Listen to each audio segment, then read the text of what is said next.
안녕하세요. 명품 토익의 최정원 강사입니다. 자, 우리 오늘도 동사를 계속해서 정리해 볼 건데요. 지난번 영상에서는 주어하고 동사 간의 수일치를 연습했었다면요. 우리 오늘은 동사의 태, 능동태하고 수동태의 개념을 한번 정리해 보도록 할 거예요. 자, 우리 우선은 많은 분들이 문법 공부를 할 때 능동, 수동을 공부했다면 아마 이런 구조의 연습은 한 번쯤은 해보셨을 것 같은데, 일단 우리도 한번 다시 정리를 해보도록 할게요. 여러분들, 능동이라고 말하는 거는 주어하고 동사 간의 의미적인 관계가 주어가 무언가를 하다라는 의미가 만들어질 때 능동이라고 그걸 얘기하지만, 우리는 조금 더 문법적인 어떤 그런 구조적인 설명을 드리자면, 일단 동사를 봤을 때, 여러분 이 동사가 자동사, 타동사, 그죠? 동사가 자동사하고 타동사로 나뉘어진다고 봤을 때, 이걸 구분하는 가장 기본적인 기준이 뭡니까? 타동사는 그 동사의 의미적인 목적어를 가지지만 자동사는 그 목적어가 필요하지 않다라고 하는 거거든요. 자, 그러면 바로 이 타동사, 즉 목적어를 가지고 있는 이 타동사의 기본적인 문장을 능동태로 봤을 때, 자, 여기에서부터 우리 수동태 개념을 시작을 하게 되는 거예요. 자, 이 목적어가 주어로 오는 경우가 있겠죠. 자, 그러면은 어떤 능동적인 주체가 주어로 오는 게 아니라 의미적인 대상이 주어로 딱 자리를, 그죠? 딱 잡게 돼서 문장 앞으로 나왔을 때 동사도 그대로 사용이 될 수는 없을 거란 말이죠. 자, 그럼 그때 동사가 형태를 살짝 바꾸는 게 바로 PP 구조의 동사 형태가 되는 거예요. 동사구. 비동사하고 과거분사의 구조로 이제 동사가 오게 되면 우리는 이것을 수동태라고 보고, 의미는 주어가 뭐뭐 되어지다 이렇게 보는 거죠. 자, 아마 우리가 이제 학교 다닐 때는 주어가, 그러면 능동태 문장에서 주어가 전치사와 함께 뒤에 반드시 옵니다 이렇게 보지만, 우리가 앞에서도 계속해서 연습했던 것처럼 전치사가 나와서 그 뒤에 명사를 데리고 오면 우린 그거는 지금 보시다시피 이렇게 묶어서 어떻게 할 겁니까? 없다고 생각해도 되는 부분인 거기 때문에 의미적으로 그렇게 중요하지 않다고 한다면 by 명사 정도는 생략되는 경우도 되게 많이 있어요. 자, 여기 부분까지를 한번 다시 문장으로 연습을 해보도록 할게요. 자, 우리가 앞으로 가장 많이 보게 될 문장의 구조는 삼형식 문장이 가장 많아요. 지금 방금 봤던 주어, 타동사, 목적어로 완벽한 문장 있죠? 그 문장이 이제 삼형식 문장이고 가장 많이 우리가 보고 접하고 읽게 될 그런 문장이 될 텐데, 자, 이 문장을 가지고 왔어요. 우리가 will make, 만들 거예요. financial report가 목적어가 되겠네요. 자, 이 문장이 이제 주어가 뭘로 잡히게 되는 거예요? 목적어였던 financial report가 주어로 잡히게 되면서, 자, 조동사가 있었으면 조동사 그대로 내려와 줘야 되겠습니다. 조동사 그대로 내려주고 make를 be, pp 형태로 바꿔주면 이렇게 동사구가 이제 수동태 동사구로 완성이 되는 거라고 볼 수가 있겠네요. 뭐 위가 주어였으니까 by us로 뒤로 나와도 되지만, 사실 그닥 by us가 중요하지 않다고 한다면 떼어버리는 경우도 허다하다는 사실. 자, 우리 그러면 지금 구조적으로 가장 큰 특징이 뭡니까? 해석하기 이전에 딱 봤을 때 가장 큰 특징은 동사를 기준으로 그 뒤에 타동사기 때문에 목적어를 가지느냐, 아니면은 분명히 made라고 하는 동사가 보이지만 그 뒤에 목적어가 없다. 그러면 형태가 앞에 비동사가 있었고 made 혼자 동사가 아니라 앞에 있는 be made가 하나의 동사 구의 의미를 완성하는 거구나. 이런 것들을 이제 볼 수가 있다라고 하는 거죠. 괜찮죠? 자, 이게 기본적인 수동태의 개념이라고 볼 수가 있겠는데, 자, 우리가 앞에서 내지 이제 뒤에서 한 번 더 정리를 자세하게 할 분사를 간단하게 좀 보고 들어갈게요. 여러분, 분사라고 하는 건 두 가지의 종류가 있습니다. 자, 지금 방금 보고 있는 동사 뒤에 ed를 붙여서 많이 사용을 하는 과거분사. 그러나 make, made, made처럼 아예 모양이 바뀌는 경우도 있죠. 과거분사.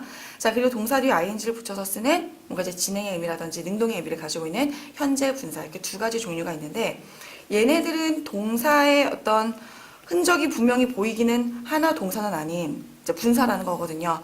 자, 간단하게 결론만 말씀드리면 우리 분사는 여러분들 형용사라고 하는 거, 분사는 동사 의미를 가지고 있는 형용사구나 라고 정리를 앞으로 해두시고, 자, 이 분사가 동사는 아니지만 동사처럼 동사의 자리에 들어가려면 혼자서는 못 들어가지만 다른 어떤 비동사라든지 해부 동사와 함께 결합이 돼서 들어갈 수 있게 되거든요.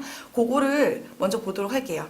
자, 먼저 여러분, 비동사가 분사와 함께 만났을 때, 자, 여기 이렇게 비동사가 보인단 말이죠. 비동사가 혼자서 쓰이는 경우에는 이제 이형식, 대표적인 이형식 문장이나 아니면은 뭐 뭐 exist, 존재하다, 있다의 의미를 가지려고 한다면 일형식 문장으로도 쓰일 수 있지만 우리는 토익에서는 대표적으로 비동사가 보인다면 그 뒤에 형용사 보어를 가진다라고 이제 기본적으로 여러분들 공부를 하고 계셨을 거예요. 자, 우리 비동사 뒤에 이렇게 현재 분사가 왔다면 비동사와 현재 분사가 하나의 의미적으로 결합을 딱 하게 돼서 뭐뭐를 하고 있는 중이라고 하는 어떤 능동적이면서 진행적인 의미를 가지게 되거든요. 자, 중요한 건 이거예요. 능동적이면서 그쵸, 진행적인 의미를 가진다고 했어요. 자, 우리 여기 들어간 이 동사가 만약에 타동사이고 그 뒤에 ing를 붙인 현재 분사였다면 이 타동사의 어떤 능동적인 의미를 그대로 가지게 되기 때문에 자, 타동사는 반드시 그 뒤에 뭐가 필요합니까? 목적어가 필요한 거란 말이죠. 그러니까 BING가 돼도 자, 그 뒤에 반드시 목적어가 와줘야 되는 능동태의 문장이라고 볼 수가 있는데 자, 비동사 뒤에 현재 분사가 아니라 이렇게 과거 분사가 오게 된다고 한다면 바로 위에서 봤었던 어떤 의미가 완성되는 거예요? 주어가 되어지다 이렇게 완성이 되는 거란 말이죠. 그럼 본래 그 자기 타동사 뒤에 있었던 목적어가 이미 비동사 앞에 주어로 빠진 의미가 되는 거기 때문에 그 뒤에 있어야 돼. 그쵸? 원래 그 타동사가 가지고 있었을 목적어가 이제 사실 그 뒤에는 없게 된다는 거예요. BPP 뒤에는 일단 목적어 하나가 있었던 그런 동사라면 수동태로 바뀌고 나서 그 뒤에 목적어가 당연히 남지 않겠구나. 이런 어떤 개념으로 여러분들이 정리해 주시면 좋겠고 자, 이미 뭐 목적어는 없지만 문장은 얼마든지 수식어라고 하는 여러 가지 종류로 인해서 길어질 수 있기 때문에 그 뒤에 전치사가 온다거나 내지는 부사 같은 수식어가 와서 얼마든지 문장은 더 길어질 수 있겠죠. 하지만 문장 구조를 보는 우리들 문제를 풀기 위해 문장 구조를 파악할 때는 그 뒤에 목적어가 있고 없고가 되게 중요한 개념이 되겠습니다. 자, 간단하게 예문 가지고 와봤어요. 간단하게 예문 보면서 정리해 볼게요. 자, 학생이 is 혼자 가는 게 아니라 is doing 같이 동사라는 거예요. 이제 do라고 하는 건 무언가를 하다라고 하는 자신의 목적어가 필요하고 자, is doing his homework라고 하면서 자, 뒤에 목적어를 가지고 있는 이런 완벽한 삼형식 문장 구조. 자, 그러면 좀 밑으로 내려와서 자, 강남 YBM이 주어가 됐군요. 강남 YBM이요. be located 이라고 하면서 BPP 형태를 가지고 있는 동사예요. 그러면 locate라는 동사는 무언가를 위치시키다 내지는 무언가를 찾다, 위치를 찾다 이런 두 가지 의미가 있는데 YBM이 be located, is located 했으니까 위치되어 있습니다. 자, 그 뒤에 목적어는 없어요. 어차피 그 목적어는 강남 YBM이었을 테니까요. 자, 그 목적어는 없다. 대신에 near the 강남 station이라고 하는 자, 뒤에 전치사구는 따라올 수 있다라고 하는 겁니다. 자, 여기까지 해서 오랜만에 공부하시는 분들도 맞다 수동태가 추억이 수동태가 그런 내용이었었지 라고 하는 충분한 이해가 되셨을 거라고 생각을 해요. 자, 그럼 여러분들 한 가지 헷갈리기 쉬운 부분이 또 있어요. 요거를 좀 정리를 하고 그 다음에 내려가도록 할게요. 자, 여러분 have 동사는 참 여러 가지 상황에서 쓰일 수 있는데 그냥 단독적으로 사용이 되는 그냥 타동사로서의 의미도 있지만 얘가 동사구를 만들기도 해요. 이 have가 뒤에 분사를 데리고 올 수 있는데 여러분 한 가지 특징은 have가 동사를 데리고 올 때 비동사처럼 현재 분사 ing도 데리고 올 수 있느냐 있을까요? have ing라고 하는 거는 그런 어떤 구조의 동사구는 존재하지 않는다는 거예요. have라고 하는 동사가 뒤에 분사와 함께 결합해서 동사구를 만들 때는 오직 하나 과거 분사만 뒤에 데리고 올 수 있다라고 하는 거죠. 그래서 여러분 혹시 들어보셨나요? have pp 현재 완료 어떤 시제다라고 하는 어떤 그런 구조를 만들게 되는데 자, have pp는 뭐 뭔가 과거에 일어난 일이 지금까지 지속되고 있거나 지금까지도 영향을 주고 있거나 뭐 그런 기본적인 의미를 가지고 있다라고 하는데 조금 더 자세하게는 다음번 영상에서 저랑 같이 정리를 해볼 거고 일단 여러분들 have pp가 현재 완료고 기본적으로 얘가 갖고 있는 것은 어떤 의미냐라고 하는 것들을 먼저 문제를 접목시키기 위해서 볼게요.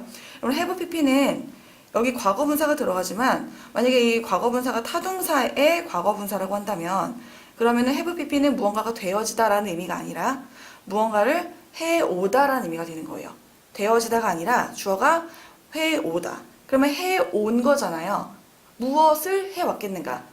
이 타동사의 고스란히 목적어를 필요로 하는 의미의 동사구가 된다는 거예요.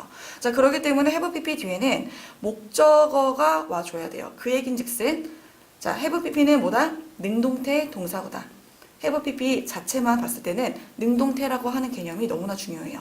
자, 왜냐면 여러분들이 pp만 보면 pp는 무조건 수동태 이렇게 생각하시면 안 된다는 거예요. 자, 우리 pp라고 하는 과거분사가 앞에 같이 결합되는 그 동사가 비동사라고 한다면 그때 수동태가 맞지만 이 과거분사 pp가 앞에 같이 만나는 동사가 have가 오는 경우에는 have pp는 수동태가 아니라 능동태라고 하는 거. 이게 정말 중요한 개념인 거니까 헷갈리지 않도록 여러분들 자 머릿속에 지금 잘 정리를 해두시고 그렇다면 해석 한번 해볼게요. 자, they have recommended Jason 했어요. 자, 그들이 추천을 해왔잖아. 예전부터 그들은 계속 추천을 해오고 있는 거예요. 누구를? 제이슨을요. 자, 그러면 제이슨이라고 하는 목적어가 필요하겠죠. 추천을 해온다고 했으니까 도대체 무엇을, 누구를 추천을 해오는 것인지 이 recommend의 목적어가 필요하다는 거죠. 자, 이대로 문장이 끝나도 괜찮긴 하겠지만 조금 더 문장의 어떤 의미적인 완성도를 위해서 제이슨을 뭘로 추천을 해왔을까? 전치사 for이 보이네요. 그렇다면 우리는 괄호를 열어주시고 for 뒤에 목적어 자, assistant manager position까지 괄호를 닫아주십니다. 자, 수식어가 되겠죠? 자, 그러면은 우리 이러한 문장을 보면서 have pp는 뒤에 목적어가 필요한 거구나. 이건 능동태 문장인 거구나. 라고 눈으로 한 번 더 확인을 하시고 자, 그럼 have pp를 수동태 문장으로 바꾸려면 어떻게 해야 될까? have pp 자체가 능동태면 자, 요렇게 하시면 돼요. 아주 간단합니다. have pp 사이를 딱 이렇게 그쵸? 딱 가로 이렇게 갈라서 그죠? 그 사이에다 bene라고 하는 이제 비동사의 과거분사를 넣어주면 된다라고 하는 거예요. 자, 그렇게 have recommended 사이에다가 bene을 집어넣게 되면 자, 이 과거부터 지금까지 해오다라고 하는 의미에 더하기 되어지다라는 의미가 같이 결합이 되면서 되어져 오다라는 의미를 만들어내게 되는 겁니다. 자, 그래서 이렇게 앞에 문장 수동태 문장으로 바꾼 거를 보면 목적어였던 제이슨이 주어로 왔다는 거 이걸 여러분들이 확인하시는 게 되게 중요하겠어요. 주어가 제이슨이 됐습니다. 자, 그리고 자, have pp 사이에 지금 뭐가 들어갔다고요? have recommended 사이에 이제 bene이 들어가게 돼서 이렇게 되면은 이제 현재 분사의 수동태 동사구가 완성이 된다라고 하는 거예요. 그럼 의미가 어떻게 됩니까? 제이슨이 추천을 받아왔어요. 자, 추천을 받아왔대요. 그런데 우리 목적어였던 제이슨이 주어로 나갔으니까 그 뒤에 목적어는 남겨져 있지 않을 거라는 사실. 그러나 목적어로만 있는 것이 아니라 그 뒤에 전치사구였던 이런 수식어가 있으니까 그것은 이 전치사구는 그대로 문장 밑으로 내려와 주면 되겠네요.